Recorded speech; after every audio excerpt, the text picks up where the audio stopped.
A peaceful beginning. Liam Ramirez eased onto the worn front steps of his modest duplex, stretching his tired back as the evening sun spilled golden warmth across the narrow street. The neighborhood was alive in its own understated way. Little kids chasing each other's laughter, the distant hum of a salsa tune seeping from Mrs. Garcia's open window, and the neighbor's dog yapping at the endless possibility of squirrels. For Liam, these small sounds were comfort, reminders of safety and the fragile web of community he'd found here in this corner of the city. It had taken courage, more than he'd ever admit, to leave his home country 3 years before. Starting over in America, every day had felt like stepping inside a riddle. Unfamiliar words, new faces, the constant balancing act of working 2 jobs and sending a few crumpled bills home to his mother. Yet somehow, still, he'd wound up with friends here, people who laughed at his jokes, lent him sugar, wished him good luck before a hard shift. People like Jack. "Hey, Liam!" Jack called out, his voice buoyant as he crossed the street with 2 cans of cold root beer in hand. He was taller, but only by a little, and lighter on his feet than Liam could ever hope to be. The grin was infectious, warm enough to melt suspicion. Liam grinned back, accepting the drink. "Long day, man?" he asked, in accented but perfectly understandable English. "You know it," Jack said, settling next to him on the steps. "These new clients think I'm made of magic. Maybe I should just let them believe it." Liam laughed. "You? Magic? Tell me the trick to getting hired full-time, would you?" That was their rhythm, easy conversation, trading dreams and worries like baseball cards. Jack was born in Texas, but he claimed he'd lived in more cities than a Greyhound bus. He had a way of telling stories, and even more, a way of making people feel like they belonged, especially Liam, who often felt like an extra puzzle piece at the edge of someone else's picture. As the sun dipped lower, a parade of familiar figures passed by. Mrs. Garcia with her famous tamales, old Mr. Wagner down the block, clutching his evening newspaper. They all knew Liam when building a life. Liam's days followed a steady pattern, a calm rhythm of work, quick meals, and sporadic evenings lounging on the porch. But tonight, something restless buzzed under his skin. In the soft hush after sunset, he set his phone aside and rooted through a drawer for the battered leather notebook he'd hidden since his arrival in America. Most folks kept secrets in locked boxes, but for Liam, every hope, disappointment, or half-formed idea was scrawled in looping Spanish script on those worn pages. He ran his fingers over the cover, steeling himself. The dream had been the same from the very beginning. To open a small bodega, a place with warm bread in the morning, coffee that pulled people out of their sleep, and shelves full of the little comforts that made home feel close. Sometimes when he dared, he pictured the grand opening, him at the counter, sunlight streaming through spotless glass, regulars waving as they came in. But in daylight, the dream shrank beneath the weight of reality. The rent, the licenses, the competition. Without any family here, the risks felt like cliffs. He didn't mention it often, not even to Jack, whose optimism sometimes made everything seem easier than it was. That changed on a Wednesday, when Jack appeared with a surprise. A pizza box balanced in one hand, his phone in the other, already dialing. "Dinner on me tonight," Jack declared, flopping down at Liam's kitchen table.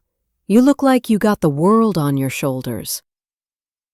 Liam hesitated and then, almost impulsively, slid his battered notebook to the center of the table. "Can I show you something?" His voice was low and unsure. Jack took the notebook, leafing through creased pages of numbers, supply lists, and rough sketches of a storefront window. "Is this your... Man, you've really planned this out, huh?" "It's just an idea." Liam shrugged. embarrassed by the vulnerability of handing over his dream. A bodega, like the ones back home. I even talked to Senor Rivera about maybe renting that empty shop on 5th Street. But I don't know if it'll ever happen. Jack's eyes widened, a spark of excitement flickering across his face. Liam, why haven't the numbers? Soaking in details for reasons only he understood. As they ate pizza and traded more ideas, the night felt lighter than it had in months. But nowhere in Liam's notebook was there a caution about trust, or a warning for how the line between help and harm can blur, even between friends.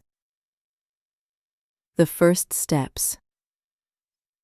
The weeks that followed shimmered with cautious hope.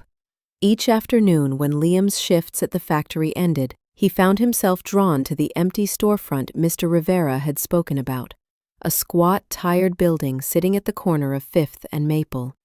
Its smudged windows and faded brick made it nearly invisible to passers-by, but to Liam it sparkled with silent possibility. Jack became a regular fixture at Liam's side, sleeves rolled up, a whirlwind of suggestions and borrowed energy. He showed up even when not asked, sometimes with takeout in hand, sometimes with quick jokes to lighten the load. Together they walked the floor, measuring faded linoleum, debating where to put coffee machines, and debating colors for the walls. In the evenings they scribbled notes and doodles over cups of instant coffee at Liam's kitchen table, the battered notebook now thick with dreams and details. Still, Liam was cautious. He'd learned to move slowly, to double-check the price of every nail and paint can, to calculate budgets until the numbers blurred against the page. The deposit alone for the lease took a chunk from his savings, making his hands tremble when he pressed the envelope into Mr. Rivera's palm. That night, for the first time in years, Liam allowed himself to imagine sending for his mother someday, to give her a piece of his new world. Jack, meanwhile, never faltered in his encouragement. "You know what they say," he grinned, swinging a hammer to break apart a crooked old shelf. "Fortune favors the bold." He talked up the project everywhere, to friends at the bar, to regulars at the hardware store. It wasn't long before their neighbors, old and new, began stopping by, curiosity piqued by whispers that something exciting was happening on 5th Street. Even Mrs. Garcia, with her flour-dusted hands and keen eye, arrived one afternoon with a tin of cookies. "You boys building something, or just making noise?" she teased. "A grocery store, senor." "Nerves, man. You're on your way. You should be proud." Liam wanted to be. For now, hope buoyed him above the worry. He worked late into the night, painting and scrubbing, dreaming of shelves stocked with fresh bread and coffee. When he locked up each evening, he lingered at the door, heart pounding, not from exhaustion, but from something that felt very much like a beginning. He couldn't yet see how shadows were gathering just outside the reach of the new lights inside the little store, nor could he guess at how easily excitement and trust might turn against him, twisting dreams into something more fragile. But in these first steps, he could almost believe that everything was on his side. The hidden plot. Even as fresh paint brightened the little storefront, a haze of uncertainty crept into the corners of Liam's world. At first he didn't question why things sometimes went missing. A roll of painter's tape here, a box of light bulbs there. He told himself it was forgetfulness, proof of his distracted, exhausted mind. But somewhere in the back of his thoughts, a quiet warning began to stir. Jack, ever the indispensable friend, grew only more involved as the weeks passed. He would show up before Liam's shifts ended, insisting he could handle deliveries or chat with Mr. Rivera about new vendors. "I've got your back," he'd say, his grin wide and unshakable. "You need someone to take care of the details. That's what friends are for, right?" It was true that, on the surface, Jack seemed indispensable. He charmed everyone who wandered by the store, tossing out invitations to a grand opening that Liam still couldn't quite believe would come. He laughed the loudest at Mrs. Garcia's jokes, carried boxes for old Mr. Wagner, and made himself seem a pillar of the growing project. If anyone had asked, Liam would have said Jack was the reason the dream felt possible at all. But little things gnawed at Liam's trust. One evening, as shadows stretched across the empty shop floor, he found Jack speaking in low tones with Tomas, a neighbor who hadn't visited before. Their conversation stopped as soon as Liam entered, replaced with awkward chuckles and hurried excuses. Jack shrugged it off with a comment about negotiating for better prices, but the encounter— "You're the hardest worker I know. If you want, I can talk to a few of them, clear things up." Liam nodded, grateful on the surface but more alone than ever. He tried to focus on his work, pouring even more hours into sanding, painting, and cutting up old receipts. Still, in the quiet moments, unease gnawed at him. Jack always seemed to know exactly how much he was struggling, and sometimes the encouragement felt more like permission to lean ever harder on his friend. One damp, restless night, Liam returned to the store and found the notebook missing from its usual place. Hours later, he found it neatly tucked under a stack of paint cans, but several pages looked to have been read and replaced, judging by the careful way their corners lined up. He said nothing, but the next day, Jack offhandedly referenced details Liam hadn't shared aloud, numbers from Liam's private calculations, concerns about rising rents. Little by little, Jack was burrowing deeper into every corner of Liam's new life, while the community's trust seemed to slip quietly away. Each day, the line between partnership and manipulation blurred, just thin enough for doubt to slip through, but thick enough for Liam's isolation to grow. Outside, the store began to look ready for business. Inside Liam's heart, something fragile began to crack. The betrayal. The biting November wind rattled the windows of 5th Street, and for days Liam moved through his routines with a knot in his gut. The excitement that had propelled his mornings felt dimmed, fogged by suspicion and whispered doubts. He tried to ignore the signs, the glances people shot him, Jack's increasingly secretive habits, the sense that conversations ended when he entered the room. The worst of it arrived one afternoon, disguised as opportunity. Liam had been working late at the store, carefully arranging the new stock alongside Jack. An unfamiliar sedan pulled up outside. Out stepped Ms. Allison, who managed one of the city's biggest lunch cafes, a place Liam had hoped would become a key wholesale customer for his bodega. She moved with the brisk authority of someone who saw 10 people in 10 minutes and expected results. "Mr. Ramirez," she called, scanning the little shop. Liam wiped. "Prove yourself, and this contract is yours." Jack grinned and clapped Liam on the shoulder as she left. "See, man? Big break. Let's get to work." For 3 days, Liam barely slept, working double shifts and using the last of his savings to buy sample goods. By Friday afternoon, he and Jack stood anxiously by the window, waiting for Ms. Allison to return. But she never came. And when Liam called her office that evening, voice cracking with both exhaustion and hope, she picked up only long enough to sound confused, brusque. "I'm sorry," she said. "I already signed with another supplier. In fact, I was told last night that your shop couldn't guarantee quality. Someone mentioned financial trouble, staff issues. It all sounded unstable. Best of luck, but my cafe can't afford uncertainty." She hung up before he could reply. Liam stood in the silence, an ugly heat rising up his neck. He turned to Jack, who was suddenly busying himself with a loose shelf bracket. "Did you talk to Ms. Allison?" Liam asked carefully, searching Jack's face for honesty. Jack shrugged, avoiding his eyes. "Maybe I mentioned you've had a rough start. Thought I was helping. I just didn't want to see you get overwhelmed with a big contract." "But I needed that contract," Liam whispered. His hands trembled. "There'll be other chances," Jack said, backing away with a forced, casual tone. The moment spun apart, Liam felt something vital break inside him, not just disappointment, but the raw shock of betrayal. This loss wasn't just money. It was proof that the rumors, the strange coldness from neighbors, were part of something larger. All the hours they'd spent, all the trust he'd banked, now felt like a trap. From that day, things shifted in the community. People who'd once stopped by now glanced away as they passed.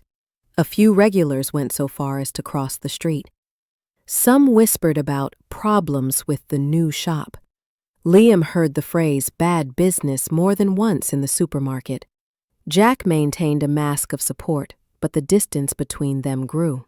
Each night Liam stared at the ceiling, replaying every moment, wondering where he'd failed, and how a friend could become the architect. Most neighbors had retreated behind polite but distant nods. Only Mrs. Garcia, who never trusted whisper campaigns, still came by once a week with a basket of sweetbread and ordinary kindness. One rainy afternoon, as thunder trembled over the city, Mrs. Garcia came in without knocking. She shook rain from her shawl and eyed Liam with a long, searching gaze. "People talk too much, hijo," she said, as if reading his thoughts. "Their hearts are small sometimes. That doesn't mean you should make yours smaller." Liam tried to smile, but the fatigue of striving alone weighed on him. "Thank you, Señora. Sometimes I wish I could start over again." She pressed the basket into his hands. "You're stronger than you think. Give it time. And don't let that friend fool you. Secrets always reach the light." Alone again, Liam stood in the quiet, staring out at the rain-slicked street. Doubt gnawed at him.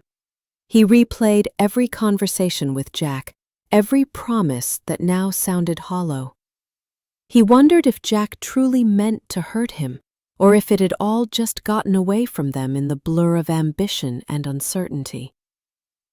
The answer, he realized, no longer mattered. The next days were the hardest. Liam received a letter from the landlord. Late rent notice, his grace period nearly up. A supplier called, apologetic but firm.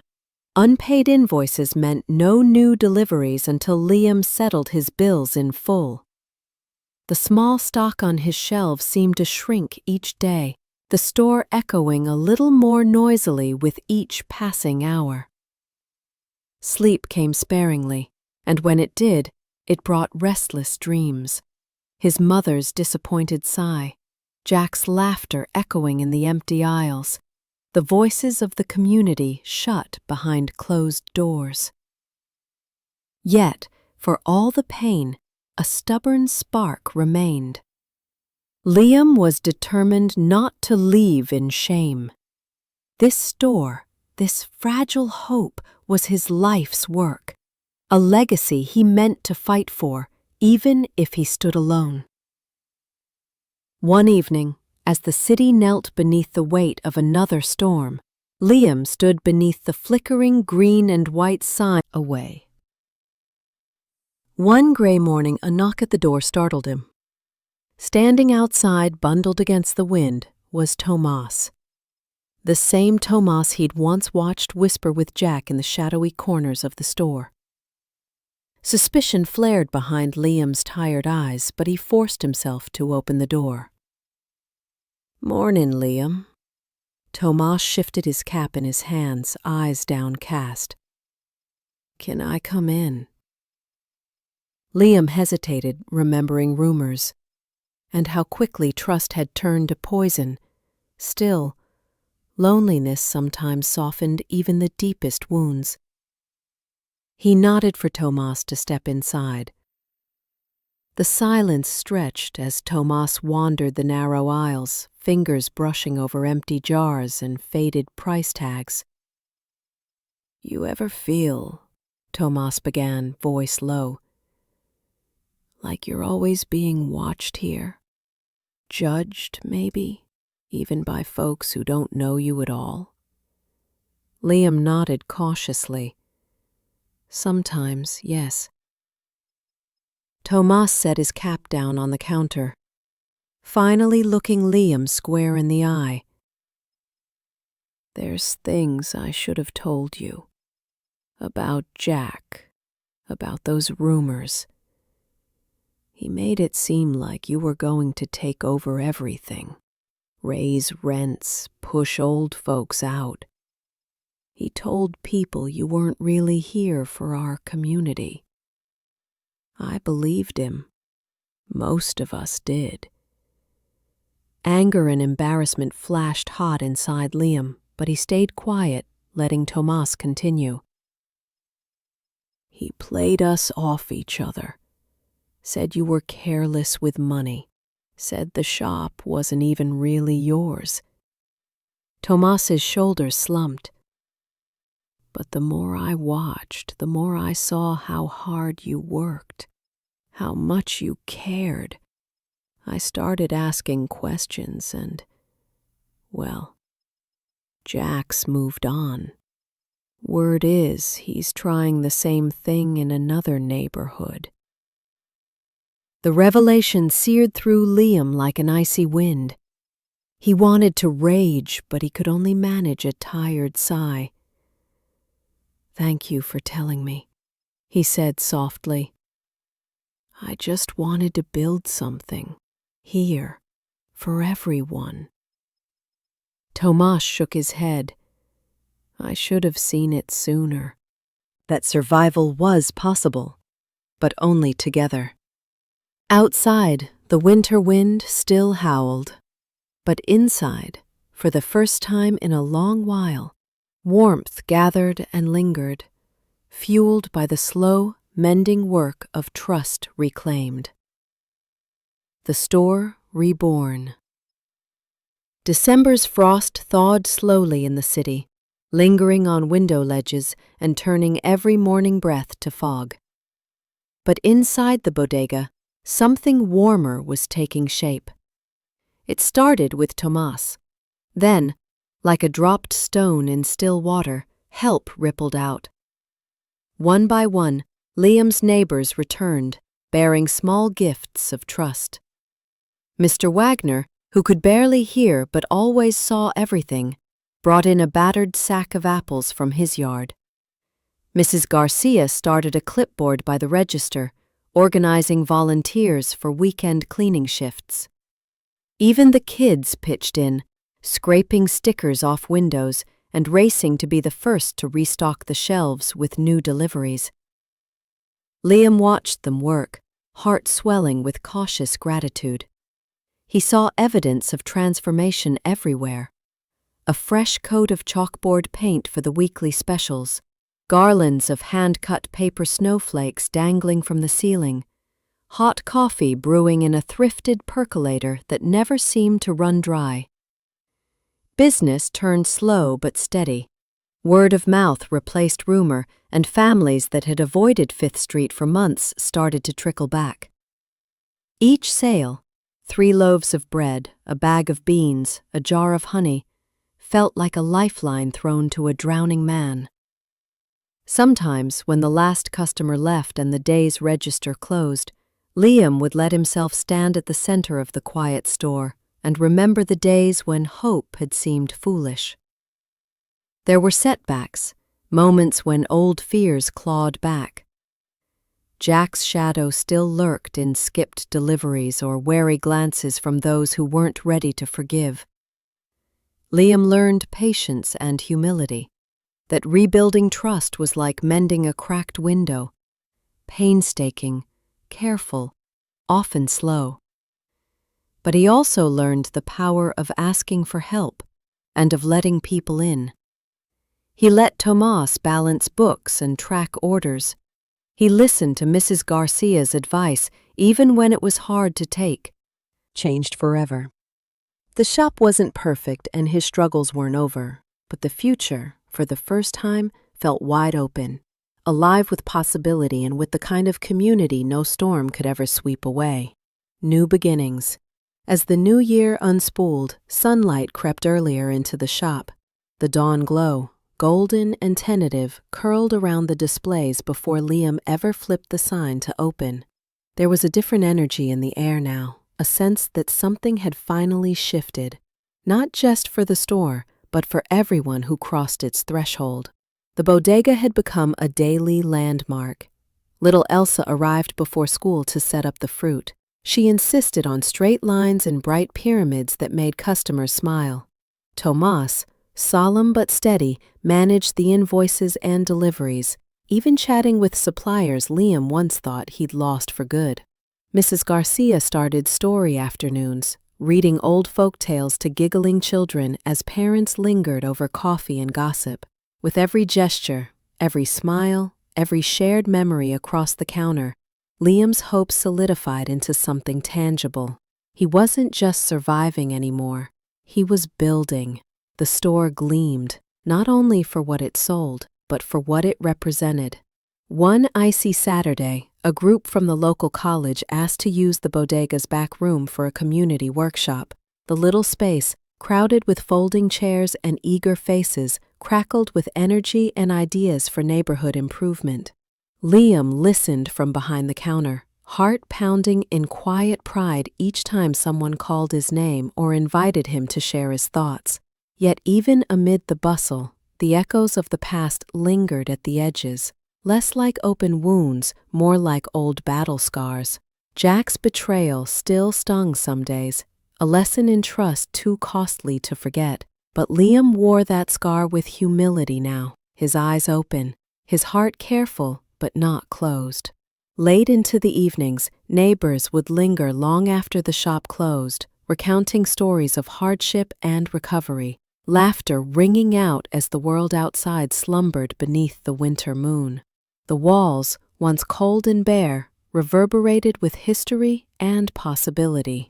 With spring on the horizon, preparations for the store's one-year anniversary began. The neighborhood planned a party. Banners, music, neighbors. Liam knew he'd never face them alone again. The anniversary celebration. It was remarkable how quickly the year had passed, how challenges, once jagged and insurmountable, had softened into memory.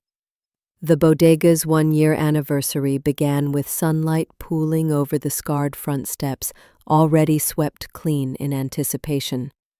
Banners, half-painted by children, fluttered overhead, gold and blue, flapping in time with the early spring breeze. Liam arrived before dawn, anxious and excited. He arranged trays of sweet bread and fresh fruit near the door and let the aroma of simmering coffee drift out onto the street. He paused a moment to take it all in. The paper lanterns, the ball jars of wildflowers lining the counter, the small mountain of canned food donated for a charity drive. Everywhere he looked, there was evidence of care, of belonging. Neighbors began to arrive, trickling in with shy smiles and hearty congratulations. Some brought their own dishes, papusas, spring rolls, rice pudding, and spicy stew.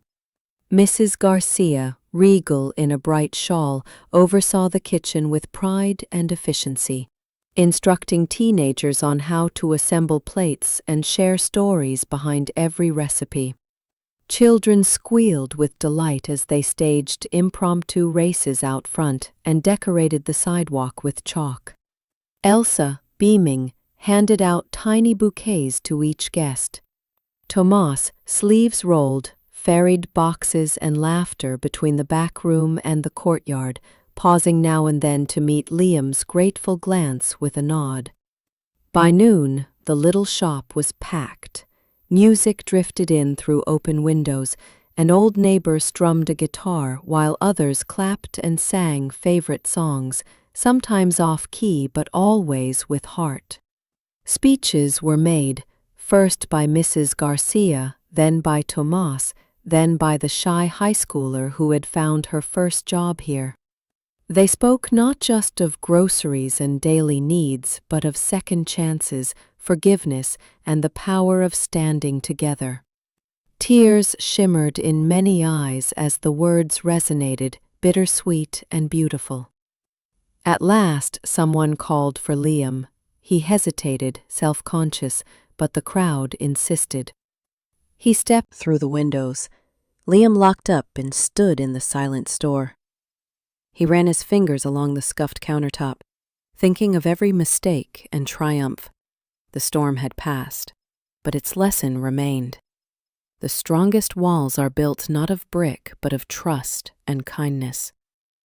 For the first time, Liam faced the future without fear, confident he would never have to weather the storms alone again. A season of growth. The city slipped from spring into a lush, humming summer as if overnight. Sunlight lingered long after closing each day, setting the bodega's windows ablaze with golden reflections. Flowers, marigolds, sunflowers, wild poppies picked by schoolkids crowded the sidewalk planters, transforming the corner store into a small oasis amid the concrete tangle. The true miracle, though, was inside. The bodega had become more than a shop. It pulsed with life and possibility. New faces appeared at the counter almost daily, students in search of cheap lunches, workers stopping by for cold sodas, travelers pausing to admire the cheerful hand-painted mural a group of teens had splashed across one side of the building. Liam let himself relax into the slow comfort of routine. But he didn't let contentment dull his ambition. He started a small Saturday market, reaching out to local bakers, gardeners, and artists. By noon on weekends, the street out front thrummed with chatter, laughter, and the scent of fresh baked bread mingling with boiled corn and sweet pastries. An elderly man sold sketches of the neighborhood, while kids displayed bracelets made of yarn and bright beads. Liam's confidence bloomed too. At Mrs. Garcia's urging, he wrote a proposal to expand the store's selection, hoping to bring in specialty foods that reflected the diversity of everyone who had come to call the store home. He asked Tomas to help rework the budget, and together they pored over receipts, debating which risks made sense now that the bodega stood on firm ground. But it wasn't just about business anymore. Liam found himself stopping to chat with regulars, swapping recipes and stories behind the counter. He grew close with Elsa. He were still there. Occasional delivery shortages, rumors of a big chain opening 5 blocks over. But Liam faced them with clear eyes and steady hands, no longer afraid. Sometimes, as dusk softened the city and the store buzzed with voices, he paused to marvel at the transformation. The bodega had survived its storms, grown stronger with every struggle, and blossomed into something larger, something rooted deeper than he'd ever imagined. As laughter spilled out into the warm night, Liam finally believed, deep down, that he too had found where he truly belonged. Crossing thresholds. Autumn arrived on 5th Street with a gentle hush, painting the city in hues of amber and rust. The bodega's doorbell chimed with the same familiar melody, but the world inside had matured, seasoned by the passing of another year. Liam felt the change most acutely in quiet moments. Unlocking the shop just before dawn, the wind crisp and cool on his face, or watching golden leaves tumble past the windows as he brewed a first pot of coffee. He took pride in those slow, contemplative mornings when the pace of business didn't matter. The foundation he and his neighbors built now felt unshakable. One October afternoon, as Liam arranged freshly delivered pumpkins into a pyramid near the door, Elsa rushed in with big news. She waved an envelope in the air, cheeks flushed with excitement. "I got in," she said.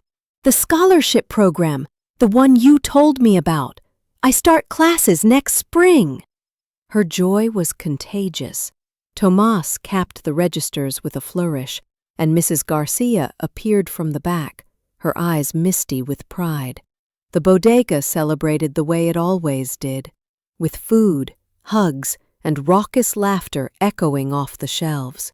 It struck Liam that every small victory, every dream nurtured and realized, seemed somehow to ripple outward, carrying hope to corners of the city they couldn't even see.